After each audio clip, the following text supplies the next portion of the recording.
Get it set up right. Oh, okay.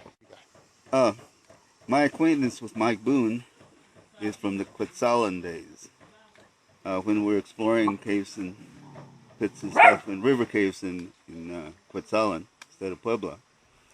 And he had been there with before before I had, and during the course of explorations, I happened to go on a couple of caving trips with him.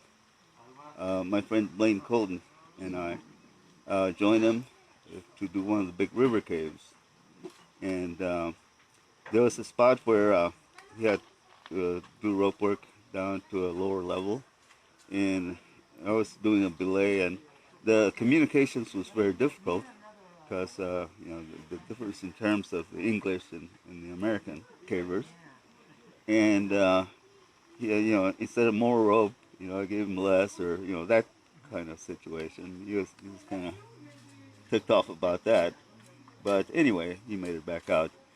Later on, he spied it's a water passage where the ceiling almost sumped out. There was a tiny bit of airspace, and he says, "I want to check this out." So he went in and sort of kissing the ceiling, glug glug glug. He goes up. Finally, we didn't see his light anymore, or any sound at all whatsoever. And so we were waiting there and waiting and waiting. We waited for the longest time, and for certain, we were feeling rather depressed because we lost Mike, and he wasn't coming back.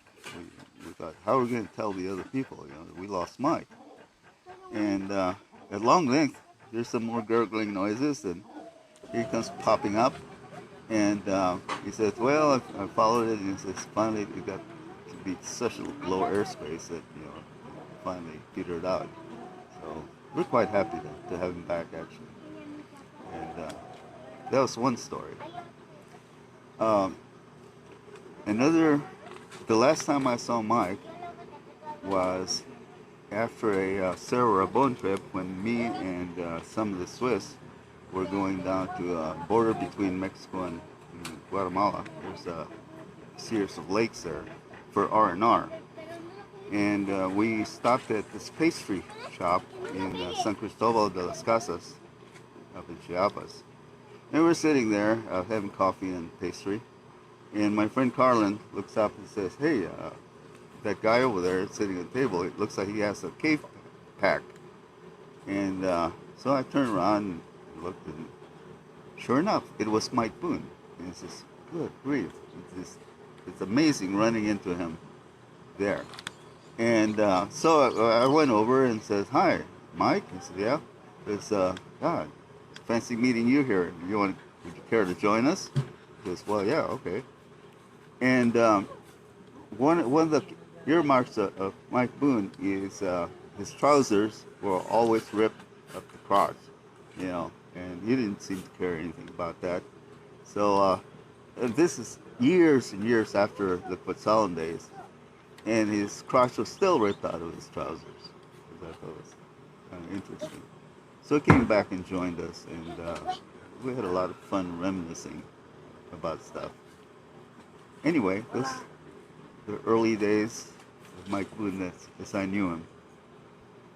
It's pretty insight. He would plug an electrical outlet, a cord, and on a piece of meat.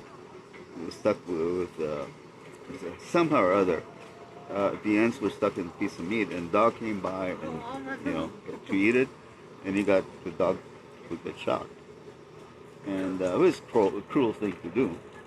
But so one day Mike saw this, and Mike was usually in his cups drinking cognac, and which is very strong liquor, and tang. He used to like mixing those together.